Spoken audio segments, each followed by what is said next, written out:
বলে অনেকে বলে সোশ্যাল মিডিয়াতে কয়েকটা ভিডিও দেখলাম 2026টা আসবে বৃহস্পতিবারে এমনি এমনি একটা মানতে হবে কি একটা মানে যোগ করতে হলে পুরো বছর ভালো যাবে। তো তাদের উদ্দেশ্যে এই ভিডিওটা যদি তাদের কাছে যায় বা তাদের ভিডিও আপনারা যদি দেখে থাকেন তাদের উদ্দেশ্যে একটা কথাই বলি যে মহান স্রষ্টায় আপনাকে আমাকে সৃষ্টি করছে, মহান স্রষ্টায় আপনাকে আমাকে সৃষ্টি করছে।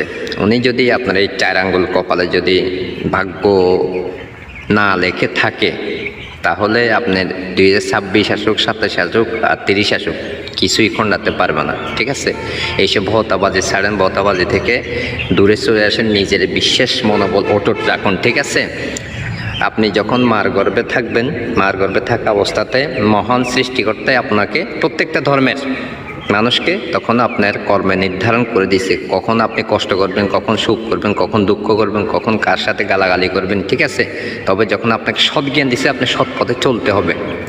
তো এই 2026, 25, 30 পয়লা নববর্ষ এগুলো নিয়ে এত মাতামাতি করা, হ্যাঁ মাঝে মধ্যে ফেসবুকের খাতিলে বা সৌন্দর্যের জন্য একটুখানি উইশ করা, ঠিক আছে আমি করি, প্রশ্ন করতে পারেন, কিন্তু এত মানতে গেলে এটা ফেসবুকে কিছু জিনিস কাপ্তামি হিসেবে ভাইরাল হওয়ার জন্য কিছু ডায়লগ দেয়। ঠিক আছে, তো এই কথাগুলো কে পছন্দ করেন জানাবেন। 2025 সালে ভাগ্য খারাপ হয়েছে, 26 সালে আমি একবার কোটিপতি হয়ে যাব, এরকম কথাগুলো আসলে কি বাস্তব না অবাস্তব?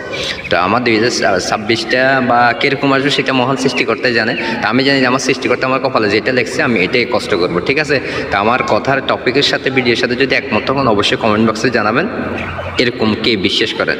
টাটা, বাই বাই, সবাই ভালো থাকবেন।